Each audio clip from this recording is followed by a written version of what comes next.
Do America's police promote happiness?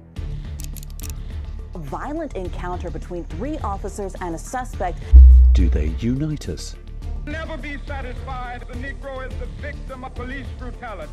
Are they a part of society or not? If the answer to all 3 questions is yes, then why are they viewed as punishers? Word on the street is that the American police have lost their way, fallen foul, acting as both judge and jury, surrendering their position as protectors for a quick draw attitude that kills too quickly.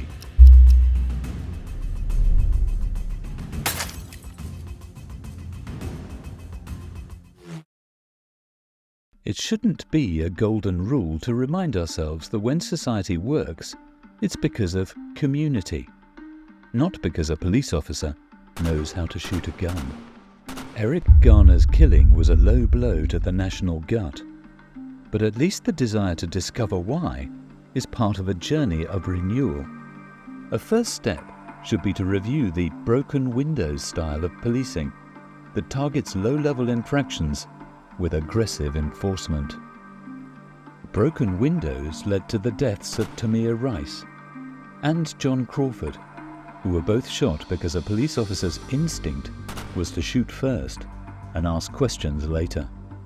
Over in North Charleston, South Carolina, police officer Michael Slager shot Walter Scott in the back for fleeing a traffic stop and then planted evidence on him as part of a cover-up.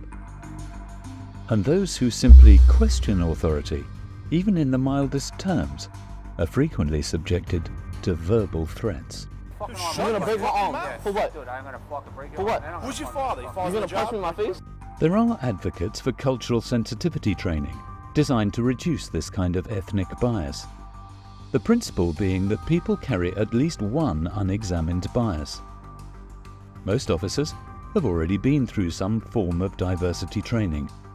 The problem is, some describe it as politically motivated, feel-good programming divorced from the realities of street policing. As a result, these programs are largely ineffective. The US police is arguably the best trained in the world. All pass through academies, often have military experience, and then regular training on top of that. Despite all this, it appears that many officers retain inadequate knowledge of the laws they are tasked to enforce, often dispersing people from street corners without a legal basis and conducting searches without probable cause. In Victoria, Texas, a police officer assaults an elderly man he has pulled over for not having a car registration sticker. The man tries to explain that the vehicle has a dealer's plate.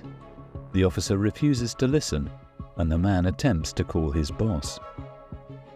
Rather than working to resolve the situation, the officer tries to arrest the man and in the process cripples him with his taser so badly that he needs hospitalization.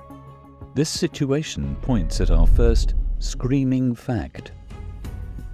Training is actually part of the problem. The fault line lies in the rise of independent companies that specialize in police training. These entities work in tandem with the military. As a result, there is a distinct military stance which induces a warrior mentality in the recruit. In fact, they use the phrase warrior mentality in the training.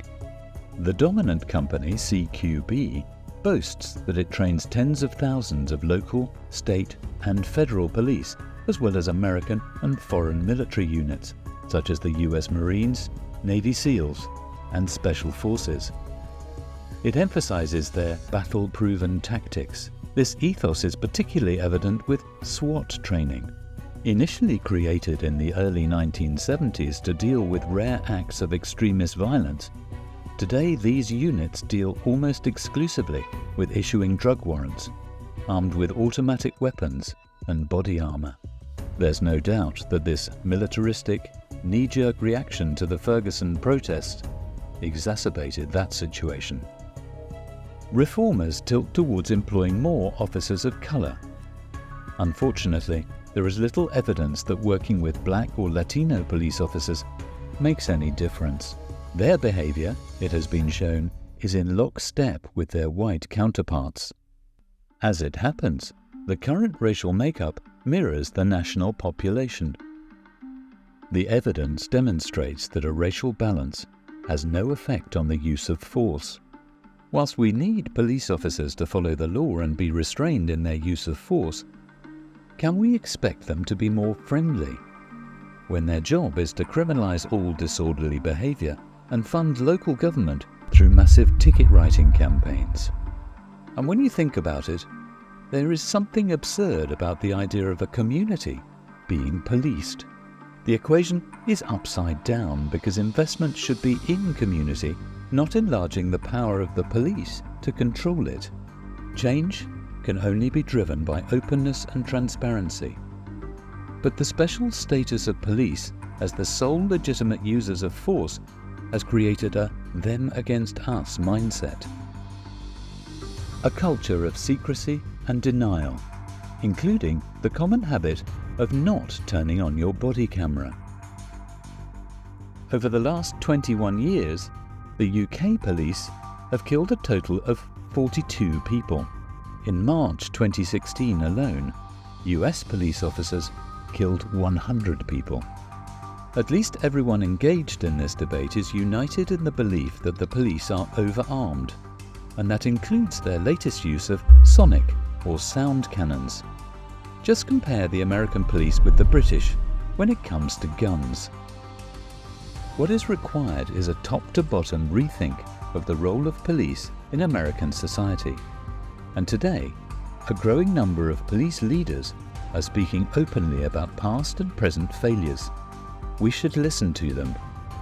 We're asking cops to do too much in this country. We are. We're just asking us to do too much. Every societal failure, we put it off on the cops to solve. Not enough mental health funding. Let the cop handle it. Here in Dallas, we got a loose dog problem. Let's have the cops chase loose dogs. Schools fail. Give it to the cops. After many years of soul-searching, America needs a new manifesto on how to police its population. In the final analysis, we can agree one point about policing: that the human imagination is a poor tool for split-second life or death decisions. Don't forget to hit that like button and subscribe to our channel for more content.